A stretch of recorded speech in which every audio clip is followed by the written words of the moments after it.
Randy, you're no stranger to loss. Your precious Nancy is with the Lord. You have gone through a grieving process and are in a grieving process, we could probably say would be Right. fair and accurate. Yeah. You can speak to this well. What would you say to a Christian who is mourning the loss of a loved one? Well, I'd say, first of all, mourning is appropriate. Jesus wept at the death of Lazarus, but he was really weeping for Mary and Martha, I think. He knew he was going to raise Lazarus. He's going to bring him back. And yet he's weeping. I think part of what he's weeping about is just, the burden of death, the fact that the world he created was not supposed to include death, though it certainly is all within the scope of his providential plan. But just that death is not what he created people for. He created us for life.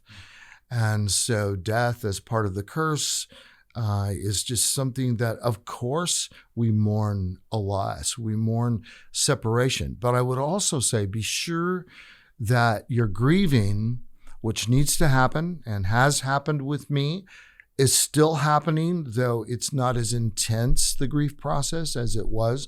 For a while, it was like I could hardly remember, what day it was, what week it was. A couple of times I literally looked at my watch to make sure I had the month right.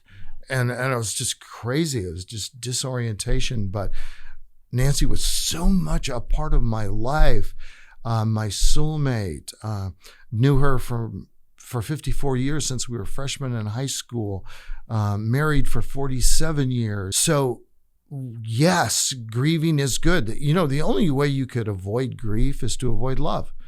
Of course, when we lose somebody we've loved, we're going to grieve. So I would say to people, go ahead and do that, but then do this. Grieve correctly. And let me preface this by saying there's many people who say, and I've seen it in both Christian and non-Christian books on death, there is no right or wrong way to grieve.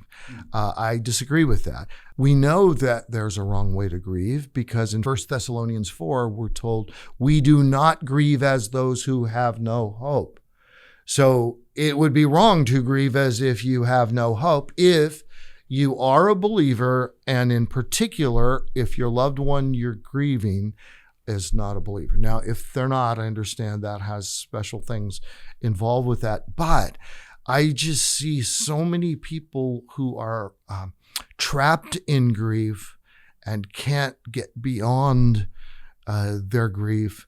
And sometimes they forget the reality, the promise of the gospel, the hope of the gospel, and hope, not wishful thinking hope, but blood-bought hope, that Jesus has assured us of this, that we will together be forever with the Lord. Therefore, encourage one another with these words. And that's what God calls us to do.